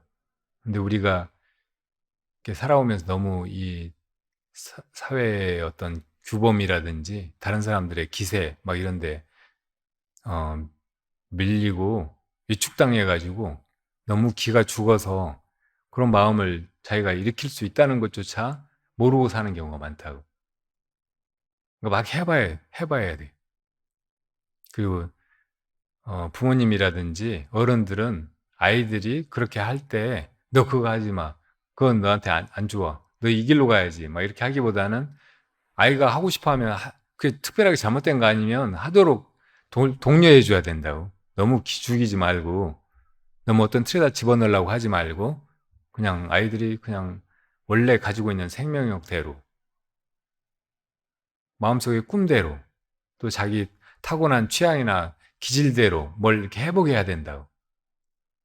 그러니까 아이들한테 심리적으로 이렇게 큰 자유를 어릴 때부터 주고 그리고 자치해 나가도록 자기가 자기를 다스려 가도록 그렇게 하지 못하면은 나중에는 이제 다른 사람들하고 부딪히거나 타율적으로 어떤 규제를 받거나 이제 그러다가 뭐가 잘 안 되고 그러면 난 못해 나는 이런 놈이로구나 하고 자기 비하에 빠지거나 우울해지거나 그냥 아무것도 못하게 되거나 안 하려고 하거나 뭐 그런 병적인 상태로 몰아넣어 버리는 거예요. 그러니까 애들을 막 억지로 뭐 만들려고 하거나 뭐 하라고 하거나 하지 말고 애들한테 어릴 때부터 많은 자유를 주고 대신 스스로 자율할 수 있게 자치할 수 있게 그런 거를 어릴 때부터 이제 길러가도록 그렇게 도와주면 된다고. 그냥 놔둬버려도 안 되고 이분은 어릴 때 아이한테 야, 우린 각자 도생이야. 그렇게 하면서 얘가 이제 알아서 잘 하라고 했는데 이 아이는 커가지고 엄마의 그런 방식이 나한테 잘 안 맞았던 것 같아. 내가 정말 잘났고 그랬으면은 혼자 그렇게 잘 커갔을 텐데 난 쓰레기같이 못난 인간이고 아유 그러니까 이렇게 자기 존중감이 없는 거예요. 그러니까 그렇게 아직 그런 게 힘이 길러지지가 않았는데 너 알아서 해 하고 이렇게 놔둬버리는 게 진짜 자유를 준 게 아니고 사실은 자유로운데 그 자유를 오히려 구가하지도 못하게 그냥 꼼짝 못하는 내면의 감옥에다가 집어넣어 버린 거잖아요. 그러니까 그렇게 하면 안 된다고.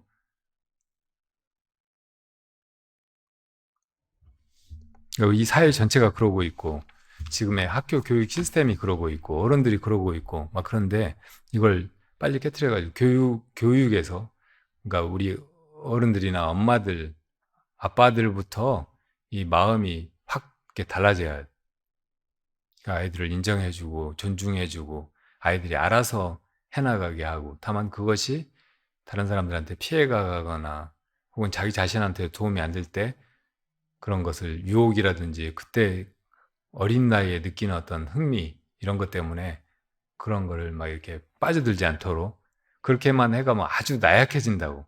나중에 전혀 자기도 통제할 수가 없고 어려운 상황이라든지 역경이 오면 전혀 그런 걸 헤쳐나가지 못해요. 근데 자유라는 힘이 생기면 나중에 아무것도 두려워하지 않는다고. 어릴 때 그래서 이제 어려운 일이나 뭐 시련이나 이런 걸 많이 당해본 사람들이 나중에 커서 잘 사는 거예요. 안에 내면에 그런 힘이 생겨가지고.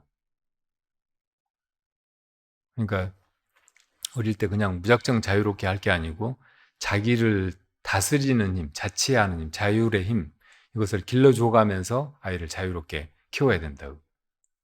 그게 이제 부모님들이 혹은 선생님들이 아이들한테 제일 중요하게 가르쳐줘야 될 일인 것 같아요.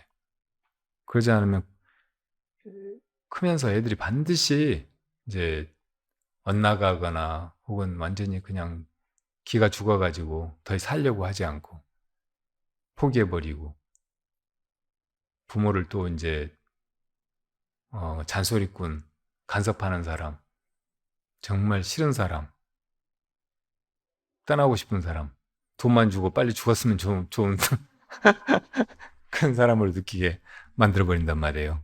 그러니까 그러지 않도록 여러분들은 이미 이제 애들을 다 키워서 또 잘 키워서 애들이 잘 된 분들도 많겠지만 어, 만약에 내가 그런 부분에서 조금 잘못됐거나 소홀했거나 혹은 잘못된 방식으로 애들을 키웠던 것 같다 그런 분들은 지금이라도 좀 마음을 고쳐먹고 애들한테 그런 걸 솔직하게 사과할 건 사과하고 앞으로는 내가 이렇게 하겠다 그렇게 약속하고 그렇게 실천해가는 그런 모습을 보여야 될 거라고 생각이 들어요.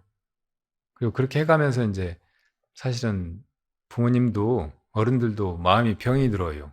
자식들한테 존중받지 못하고 자식들이 자기를 싫어하고 그냥 떠나려고만 하고 나중에는 재산만 그냥 뺏어가려고 하고 그럼 얼마나 이게 충격이에요. 너무 실망이잖아요. 내가 온 사랑을 다 쏟아붓고 큰 기대를 가지고 막 이렇게 그렇게 고생해 가면서 헌신적으로 키웠는데 애가 나를 그렇게 대하면 이거 얼마나 당황스러운 일이에요. 얼마나 무서운 일이에요. 그러니까 지금이라도 내가 그렇게 잘못 키운 것 같으면 그런 부분을 사과하고 약속을 하고 또 아이도 그래서 이제 나를 대하는 태도라든지 또 자기 자신이나 삶을 대하는 태도 이게 이제 긍정적으로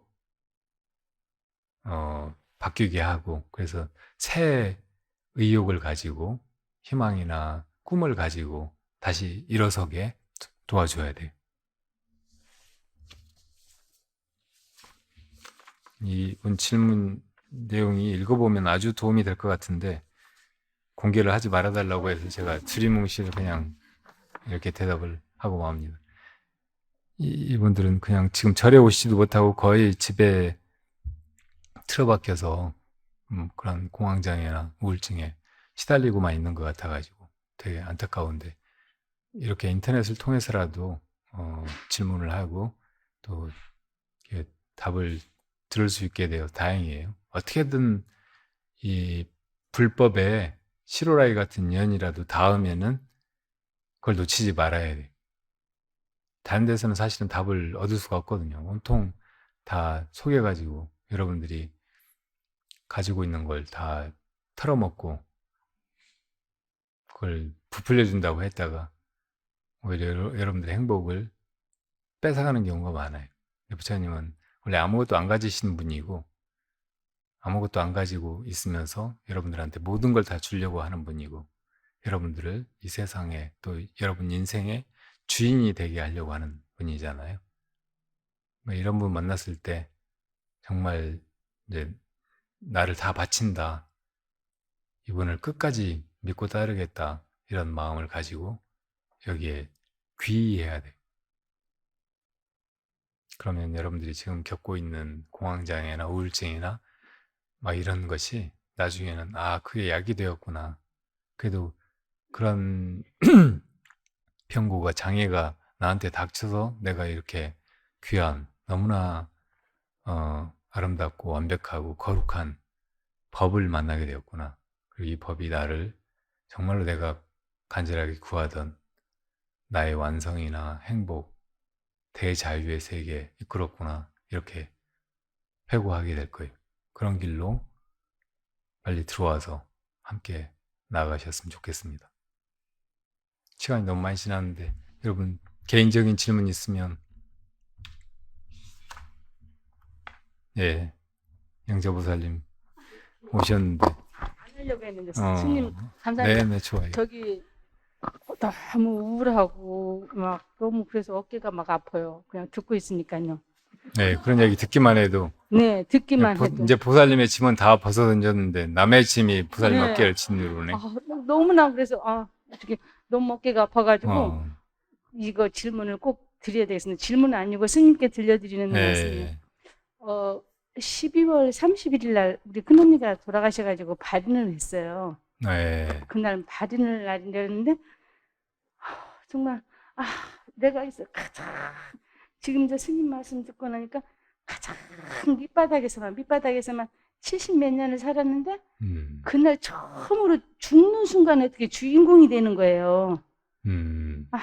그래서 내가 거기서 딱 알았잖아요. 할 수 있을 때 뭐라도 눈곱만한 거라도 콩알만한 거라도 살아있을 때 해야 되겠구나. 근데 마침 그때 그 계묘생 동생이 왔어요. 사촌 동생이요. 사촌 동생이 와가지고 그러더라고요. 누나가 자기 군대에 갔다가 이 심장 판막으로 제대를 했어요. 근데 그때 누나가 준 피로 자기가 이렇게 건강하게 돼가지고 아이를 넷이나 낳았대요. 네. 근다고 그 동생이 되게 너무나 인사를 하는 거예요. 그래서 형님 식사 한번 대접하고 싶어요 그러는 거예요. 그래서 내가 나는 밥 먹자는 사람이 세상에 제일 무서워 그랬어. 그랬더니 왜요? 그러더라고요. 그래서 시간 없으니까 내가 시간 못 내니까 밥 먹자고 하는 사람이 제일 무서워. 그랬더니 그러세요 그러더라고요. 근데 그 얘기를 너무나 많이 하는 거예요. 근데 그 계묘생 동생이 잘 됐대요. 네. 대학 교수가 되고 박사도 됐대요. 그래서 내가 되게 영리해가지고 좋은 피를 줘서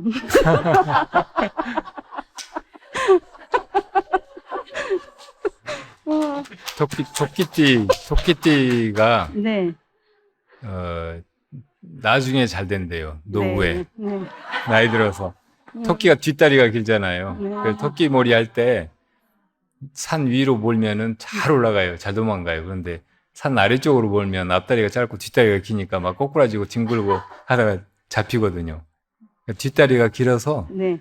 뒤에 가서 팔자가 핀대요. 아, 그럼 스님 있잖아요. 우리 큰아들이 토끼띠예요. 어, 애 아빠가 오늘 가는데 그러는 거예요. 가서 며느리는 하나 구해오라고. 네. 스님, 아유, 감사합니다. 네. 근데 보살님 집안의 얘기는 다 감동이네요. 감동이고 그대로 법문이고. 네.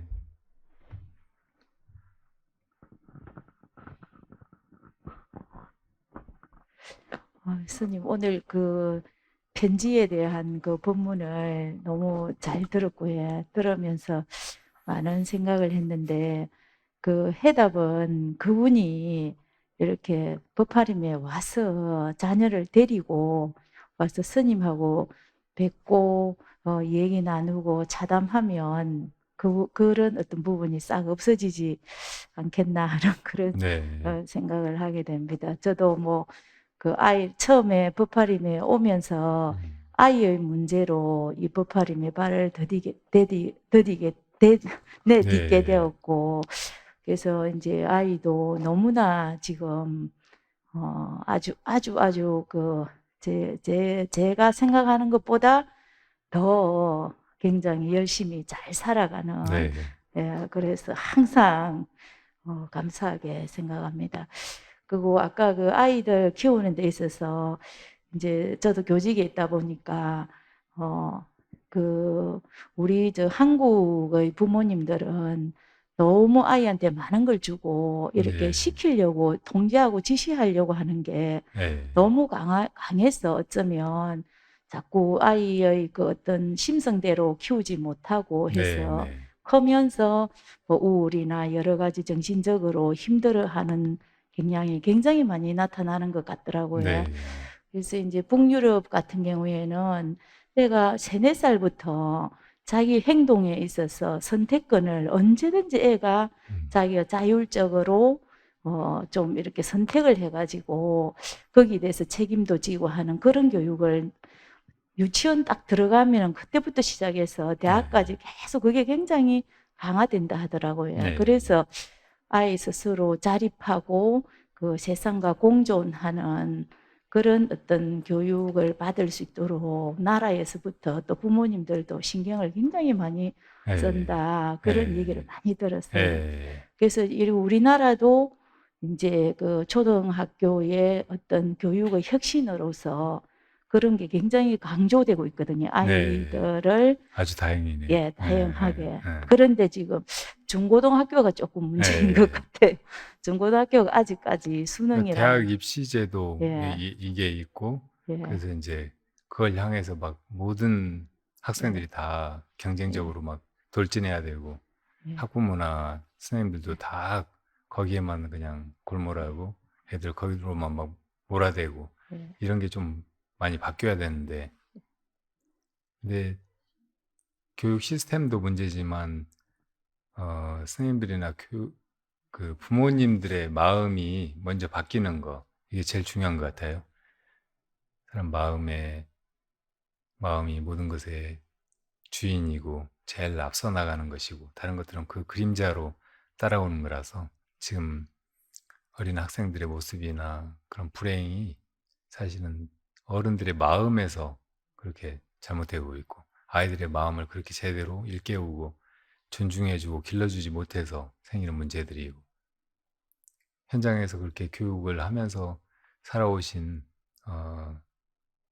교사로서 그런 통찰을 가지고 계시고 막 하니까 학교에도 그런 게 좀 많이 의견이 나오고 집약이 되고 그래서 정책으로도 교육 시스템 전체가 좀 진짜로 개혁될 만큼 이게 달라졌으면 좋겠어요. 아무튼 스님 말씀 너무 감사하고요. 네. 그리고 여기 우리 이제 젊은 분도 계시고 또 할머니 되실 분도 많이 계신 것 같는데 어떤 그런 관점에서 네. 이렇게 하면 좋지 않겠나 하는 생각을 하기도 합니다. 예. 저는 제 아이가 버파림에 2019년도 아마 2월에 버파림에 처음 온 것 같아. 그래서 그 이후로 지금 한 5년째 이제 들고 있는데 너무너무 좋습니다. 일단 네. 네, 감사합니다. 네. 처음에 이제 그 따님을 봉화에서 하는 수련회 데리고 오셨던가 그랬어요. 맞나요? 그 이제 딸이 먼저 왔더라고요. 엄마는 이제 다른 일이 있어서 뒤에 동참하시고. 그 이제 아주 젊은 학생이 수련회 왔길래 유심히 보고 또 이것저것 너무 잘 해나가고 있어서 이렇게 아주 기특하게 생각하고 있었는데 엄마가 오니까 엄마한테 처음 한마디 했던 게 엄마 여기서는 이제 각개전투야. 나한테 이래라 저래라 하지 마. 그랬었어요. 그 생각이 나네요. 그러니까 그 따님이 아주 잘 컸고 또 이 성품이 굉장히 착하고 지혜롭고 뭐 그래서 부모님이 그렇게 막 키우려고 해서 됐다기보다는 그냥 알아서 그렇게 길을 잘 찾아오고 막 그랬던 것 같아요. 근데 이제 사회 그 교육 시스템은 너무 경쟁적이고 친구들 간에도 뭐 그렇게 서로 돕고 함께 배워가는 게 아니고 그냥 앞뒤를 다투고 견제하고 막 그러니까 그런 속에서 힘들어하기도 하고 막 그랬는데 이제 불법을 만나가지고 우리가 정말 배워야 될 게 그런 게 아니고 같이 존중하면서 함께 잘 살아가고 함께 성장해가고 함께 진리 길로 나아가는 것이라는 것을 깨닫고 그 길로 엄마보다 더 잘 나와서 집안이 아주 잘 됐어요. 다른 집들도 그렇게 이제 다 될 수 있고 어쨌든 이 불련만 놓치지 않으면은 자연히 우리 인생길이 그렇게 열려가게 돼 있거든요. 그러니까 소홀하게 듣지 마시고 내가 뭐 인터넷으로 법문 들어도 되는데 뭐 경전이나 뭐나 그냥 봐도 되는데 책 보고 공부해도 되는데 굳이 뭐하러 절에 찾아가고 법회에 가고 막 그렇게 이렇게 생각하지 말고 실제로 한번 와서 이렇게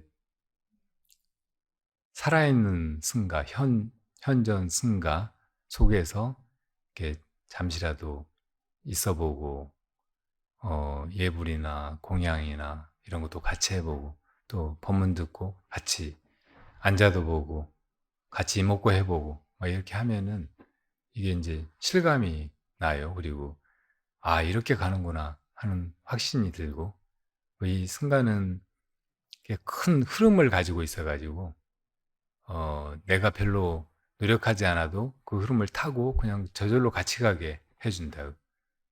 이 세상도 흐름을 형성하고 흘러가잖아요. 그런데 그 흐름이 바른 방향성도 없고 그 사람들 정신 못 차리고 그냥 거기서 벗어나지 못하게 할 뿐이에요. 근데 이 승가의 흐름은 아주 자발적으로 여기 들어와서 또 나가고 싶으면 나갈 수 있게 그렇게 해가지만 이 흐름의 힘은 아주 강하고 분명하고 바른 방향을 가지고 있어서 누구든지 들어와서 여기서 벗어나지만 않으면 다 정말 이제 좋은 곳으로 가야 할 곳으로 가게 만들어준다. 그러니까 여러분들도 이 흐름에서 벗어나지 않도록 하시고 주위에 도움을 주고 싶은 사람들이 있으면 이 흐름 속으로 이렇게 안내하고 그러면 돼요. 무작정 가자고 막 이렇게 하면 또 안 들으니까 너 나 털어먹으려고 어디로 끌고 가는구나 그렇게 생각할 수 있으니까 무작정 가자고 하지 말고 그냥 내가 그냥 잘 살아가면 돼요. 잘 살아가면 사람들이 나 보고 부러워하면서 그냥 내 옆에 있고 싶어 하고 나 따라가고 싶어 하고 한다고. 그때 그렇게 데리고 오면 돼요. 자, 집에 가서 그렇게 많은 사람들을 또 이 흐름을 알려주시고 함께 갈 수 있게 이 세상이 다 그 흐름으로 갈 수 있게 애쓰시기 바랍니다. 어릴 때 그 화생방 훈련 이런 거를 하는 날 이제 국민학교 들어가서 처음 그걸 하는데 아무 일도 없는데 선생님이 엄청 막 무서운 일이 있는 것처럼 빨리 숨어야 된다고. 그래서 이제 친구들이랑 막 덤불 속으로 숨었거든요. 가시 찔리고 막 하면서도 혹시라도 무슨 일이 있으면은 숨어야 안 들켜야 되니까 하고 숨바꼭질 할 때보다 훨씬 더 막 그냥 기를 쓰고 막 숨었어요. 숨다 보니까 무서워지는 거예요.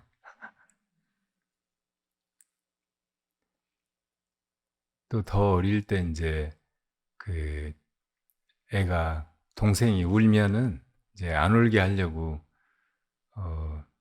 야 호랑이 나온다 호랑이 막 하면서 이불로 막 덮어서 치우면서 뭐 숨게 해요. 그러면 호랑이 나오는지 안 나오는지도 모르고 그냥 뭐 무서운 일 있나 보다 하고 얘가 숨거든요. 근데 무서워하다가 울진 않더라고.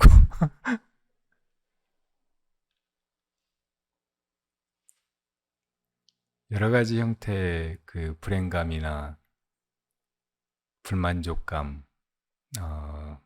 고통 막 이런 것이 있는데 제일 큰 게 무서움이에요. 두려움. 뭐 죽을 때 사람이 이제 막 여기저기 무너져 가고 하니까 극도로 아프고 막 한데 그런 이제 실질적인 육체의 고통보다 더 무서운 게 두려움이에요. 죽을 때 이제 잘 못 산 사람들, 어, 악업을 지은 사람들의 경우에는 그런 과보가 이제 닥칠 텐데 막 그런 생각이 들면서 그런 걸 예감하고 엄청 두려워하는 거예요. 두려워서 막 떨고 막 어떻게 말로 할 수 없는 그런 심리 상태에 빠진다고. 그런 게 공황장애예요. 근데 그런 게 이제 사람들 속에 다 있어요. 아까 숨다 보니까 무서워졌다고 얘기했는데 그렇게 이제 그런 게 좀 무서워서 그런 걸 피하려고 이제 혼자 있거나 안전하다고 생각하는 집에 있거나 어디 또 뭘 뒤집어 쓰고 있거나 막 그럼 더 무서워지는 거예요. 그러니까 이유가 없어. 원래 안에 이제 그런 두려움이 있어요. 고통 중에 제일 뿌리 깊고 큰 형태로 그런 공포가 있다고. 그게 이제 이 자아가 생긴 다음에 무조건 그게 따라 생기는 거예요. 자아가 무명이고 이 자아가 생기면은 그 자체가 어리석음이어서 아치고 아치가 생기면 그 다음에 집이 생기거든요. 그거를 이제 지키려고 하는 본능적인 그냥 무작정 살라고 하는 그런 욕망이 생겨나는 거예요. 그리고 이제 그 마음으로 세상 살아가는 것이 다 이기적이에요. 자기 좋을 대로만 하고. 그러니까 아에 이걸 못 벗어나는 거예요. 처음에는 아치에서 시작해가지고 아, 집, 애가 생기고 나중에는 이제 살면서 걸핏하면 자기를 내세우고 자랑하고 다른 사람한테 인정받으려고 그런 게 아만이에요. 이런 게 필연적으로 따르니까 공포는 항상 자아가 있는 사람한테는 잠복되어 있는 거예요. 이게 어떤 인연으로 딱 그렇게 드러날 뿐이지. 그러니까 어떤 사람의 경우에 공황장애가 이렇게 생기지만 다른 사람들은 그런 거 없이 그냥 살잖아요. 근데 그런 사람들도 마음속에 그런 공포가 숨어 있다고, 그런 불안이. 그래서 깨달음을 통해서 이 나가 없는 거구나.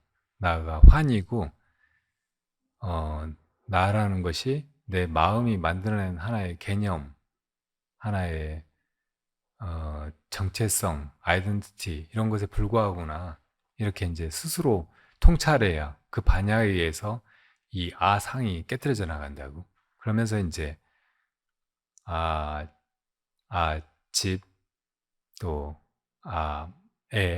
만 이것도 다 사라지고. 그러니까 아치가 먼저 깨뜨려져야 다른 것도 다 사라지는 거예요. 그러면서 이제 그 두려움에서 벗어나게 된다고. 그러니까 부처님께서 우리를 고통에서 건진다고 하는데 그 고통 중에 대표적인 것이 두려움이니까 우리를 두려움에서 건지는 것이에요.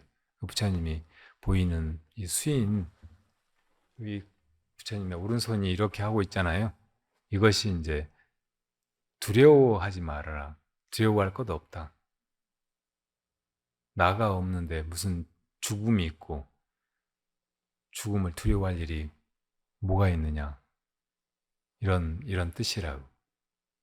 이걸 무외시라고 해요. 무외.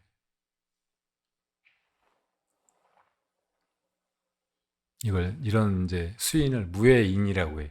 시 무외인. 무외를 보여주는 인이라고. 그러니까 부처님의 가르침은 이 두려움에서 우리를 건지는 거예요. 두려움에서 벗어나게 하고.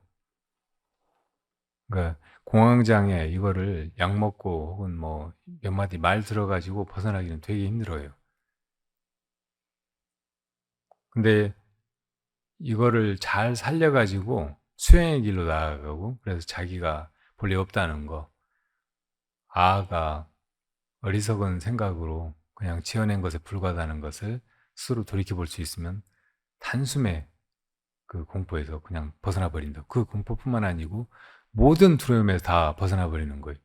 그러니까 두려움이라고 하는 건 내가 죽지 않을까, 사라지지 않을까, 피해를 당하지 않을까, 무시당하지 않을까, 존중받지 못하지 않을까 하는 것에 대한 두려움이잖아요.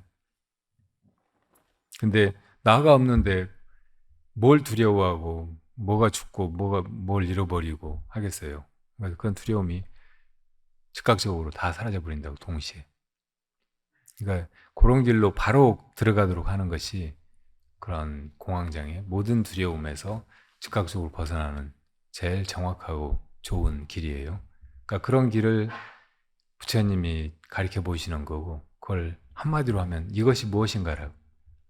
그러니까 지금 이렇게 보고 듣고 또 어떤 때는 이 몸뚱이를 혹은 내 정신을 나라고 생각하고 하는 놈이 누구냐, 무엇이 그렇게 하느냐, 이렇게 묻는 거예요. 그렇게 묻기만 하면 이 나는 사실은 개념에 불과하고 이것이 뭘 할 줄도 모르고 아는 것도 없고 이거 아무것도 아니에요. 있지도 않은 거, 실제 하는 것도 아니고. 전에도 얘기했는데 제가 어릴 때 형 그 노트 표지에 영어를 이제 배우게 된 형이 어디서 그런 말을 들었는지 이렇게 써놨더라고요. I have nothing. I know nothing. I am nothing. 왜 그런 말이 또 나한테 보였는지, 왜 지금까지 기억되고 있는지 너무 참 감사한 일이에요. 본래 내가 아무것도 아닌 거예요. 없는 거예요. 근데 이 나를 그냥 착각 속에서 만들어내가지고 스스로 막 괴로워하고 두려워하고 또 막 이렇게 그런 괴로움, 두려움에서 벗어나려고 별짓을 다 해보고 막 이렇게 하는데 안 되잖아요. 법이 빛과 같아가지고 이 어둠을 단박에 없애버린다고.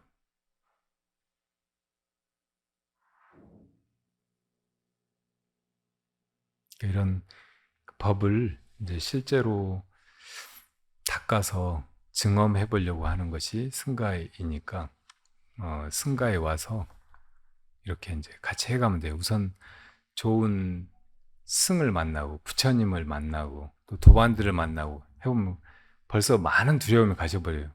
출가하기 전에 겁이 많았던 사람도 스님이 되는 순간 이제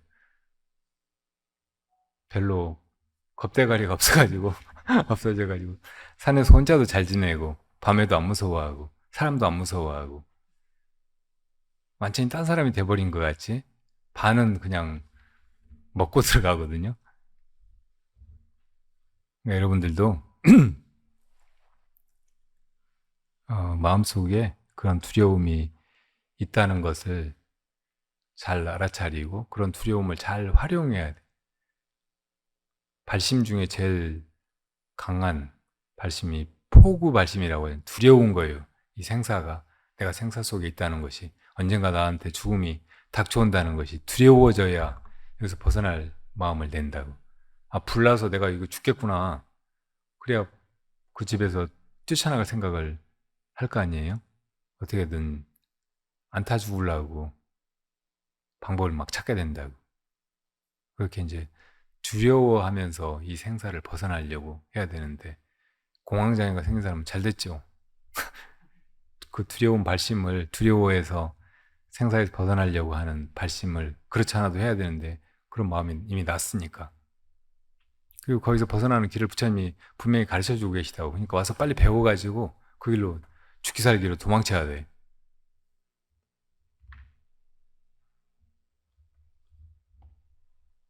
두려움이 없어지면 이제 안심하는 거예요. 마음이 편안해지는 거죠.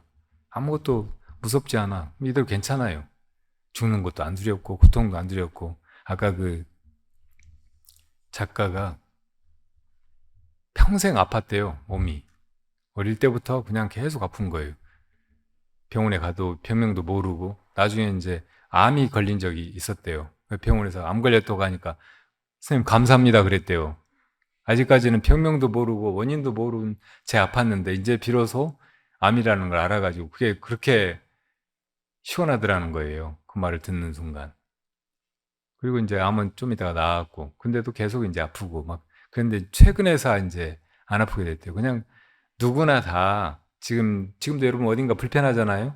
이 정도의 그런 고통을 당하고 있는데 그걸 엄청 크게 자기 감정을 다 지배하는 그런 통증으로 확대해서 해석하는 거예요. 뇌가 그런 이제 그 병 뭐 영어 이제 이름이 붙어 있긴 한가 봐요. 근데 그런 식으로 계속 고통을 당하고 살아왔는데 그렇게 하다 보니까 이제 깊이 생각하게 되고 또 법을 찾게 되고 지금은 이제 그 자기 사랑하다가 죽은 개하고 부처님하고밖에 좋은 사람이 없대.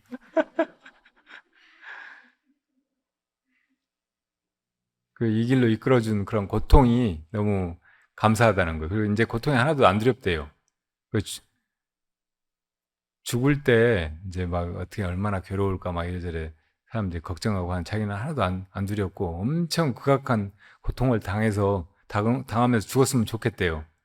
그래도 괜찮을 것 같고 충분히 감당할 수 있을 것 같고 전혀 이제 고통이 두렵지가 않다는 거예요. 이만하면 벌써 다 된 거 아니에요? 그러니까 공황장애에 걸려본 사람들은 그게 너무 괴로우니까 거의 벗어나려고 길을 쓰게 되거든요. 근데 그거를 돌아볼 필요가 있어요.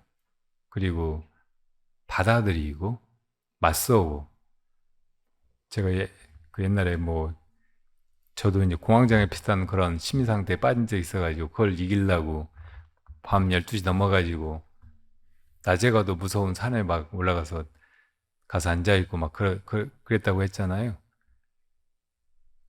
약간 그런 그 독종 같은 그런 결심이 필요한 거예요. 여기 맞서야 되겠다. 이거 떨쳐야 되겠다. 그때 나는 이제 수행하는 사람이고 불법을 안다고 하는 사람인데 이런 이상한 심리 상태에 빠져서 해야 되겠느냐. 그런 생각이 들어가지고 오기가 나서 이제 그걸 맞서기로 하고 막 그 두려움하고 사투를 벌이듯이 두려움을 밀고 올라가는 것처럼 산에 막 올라가고 그랬거든요. 그러니까 그런 결의가 처음에 좀 필요한 거예요. 그렇게 해보면 아무것도 아니야. 두려워도 괜찮은 거예요, 나중에는. 두려워야 정상이더라고. 밤에 가는데 무슨 일이 생길지 모르고 누가 어떤 짐승이 나타나가지고 나를 물지 모르고 그러는데 앞에서 부스러 가면 놀래가지고 몸이 반응을 해야지. 안 그러고 있으면 잡혀 먹잖아요. 그러니까 그게 몸에 일어나는 그런 반응이 너무 정상이고 나는 아무렇지도 않은 거예요. 두려움은 두려움이고. 그러니까 너무 편안해져가 나중에 이제 좋아서 산에 올라가 일부러 안 두려운데도 그냥 산에 올라가가지고 앉아있고 막 그러다가 또 그런 좋은 일도 있었다고요. 조금 용기를 내가지고 처음 마음 내는 거 고통 이런 걸 피하려고만 하지 말고